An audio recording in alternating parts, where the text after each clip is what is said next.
Hey guys, welcome. In this lecture, we are going to integrate Firebase.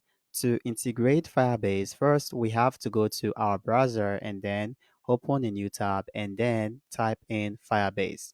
And this is it over at firebase.google.com. Click on it and then click on Go to Console. Click on this. And if you don't have an account, you can go ahead and create one. And now we have to click on Add Project.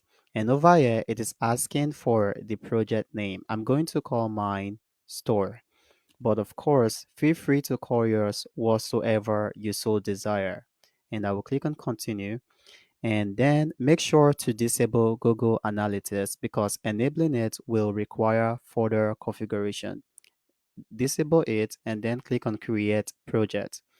And this will take some time to create depending on your internet connection.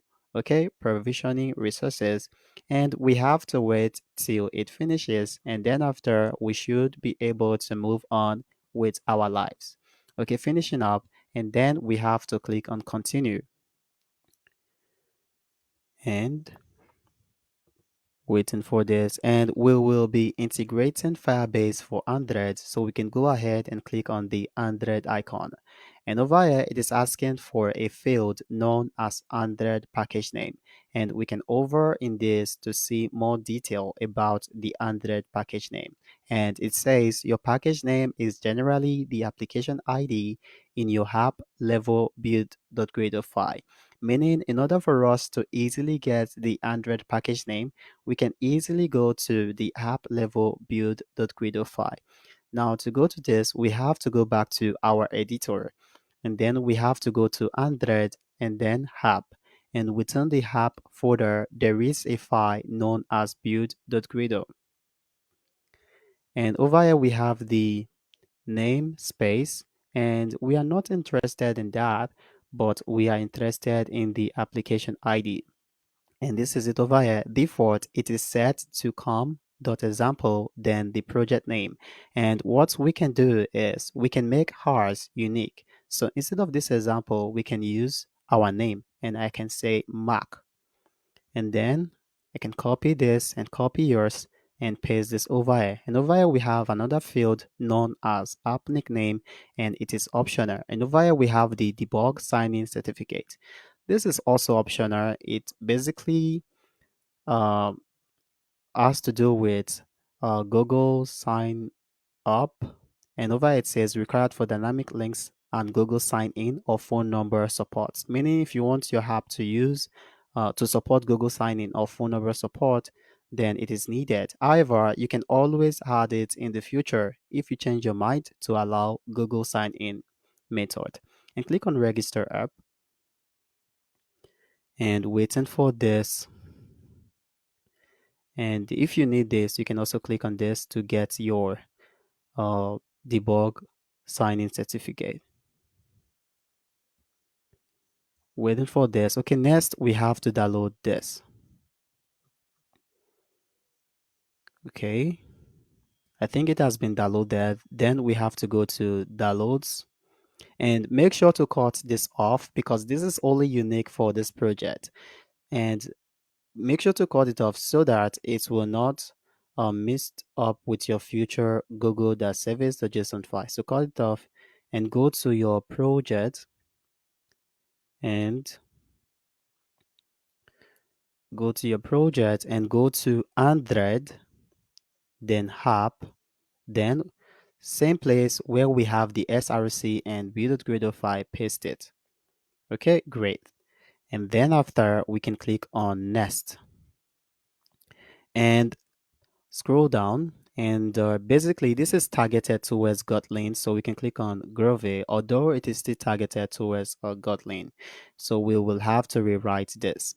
First, it says add the plugin as a dependency to your project level build.gradle file. First, we have to go to the project level. This is the app level build.gradle file, and this is the project level. And it wants us to add this. So copy it and use Ctrl and B to have a wider view, and we can paste this. but instead of ID, this is going to be class part, and it will be com.google.gms. Then instead of dot, this will be this. And over here, we can add this and we can pass in the version, and it is 4.4.0. And then we can go ahead and get rid of this. Okay, and let's see what is next. Scroll down, and it says, then in your module app build.gradle file, add both the Google Service plugin and any Firebase SDKs that you want to use in your app. So meaning we have to go to the app level, and this is the app folder, and this is the build.gradle.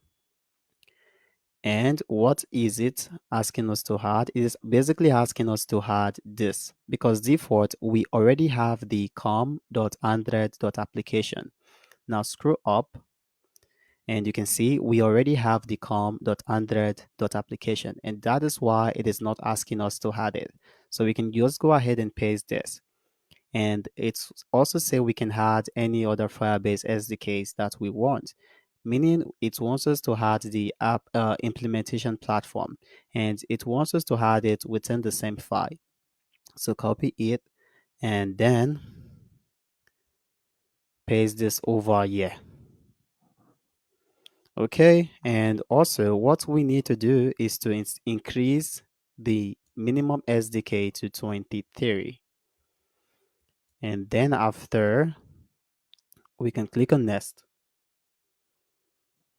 and go to console. Great. And what else we can do is we can initialize Firebase. To initialize Firebase, we have to go to the main.dat file. And first, before initializing Firebase, we want to make sure all the widgets have successfully been initialized. Okay, so to do this, over here we have to say widget flutter binding then dot assure initialized. Okay, and next we want to initialize Firebase. Now it is going to take some time in order to initialize Firebase. So what we can do is we can tell Flutter we are ready to wait for the process. So what we can do is to have the async over here. And the reason for this async is so that we can use something known as await. So over here we can then say await. We are basically saying we want to await for Firebase, and after Firebase has been initialized, then we can run the MyApp class. But before doing this, what we can also do is we can also check if we are on a Android device or not. So we can say platform. Hopefully I can spell platform, or you can spell that for me. Then dot is Android. If it is Android, then we want to do something. And we want to say await and Firebase dot initialize app. Now within the initialize app, there is a property known as options, and this would take in a property known as Firebase options. Sorry, Firebase options. Okay, and now it is asking for the API key, app ID, messaging ID, sender ID, project ID. But before doing this, we can also add the else part over here. Else, if it is not 100, then we want to initialize Firebase regularly, like the way we normally do. Firebase dot initialize app. Okay, great. And then we have to pass in the API key, app ID, messaging, center ID, project ID. Now to get the API key, we have to go to the Google service.json file. And the the app ID is usually the project ID. Sorry, it is usually the um mobile SDK app ID. So this is it over here. This is the app ID. Copy it and paste it over here. I think I skipped the API key. Now let's go ahead and add the API key. To add the API key, go back to sorry, this, and over here we have the current key. That is the API key. So copy it over here, and let's go back to this, and paste this. Okay, next we need the messaging sender ID. Okay, the messaging sender ID, it is the project number.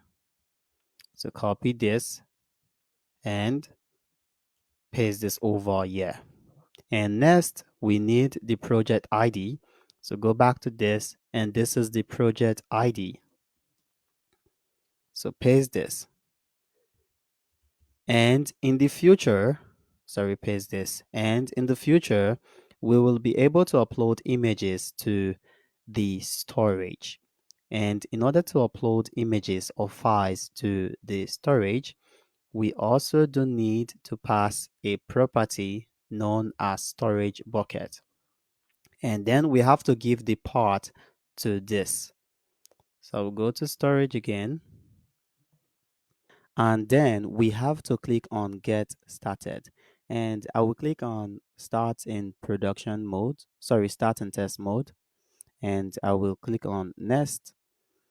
And I will go with the default done and creating default bucket. And we just have to wait for this to finish, and then after we should be able to move on with our life, of course.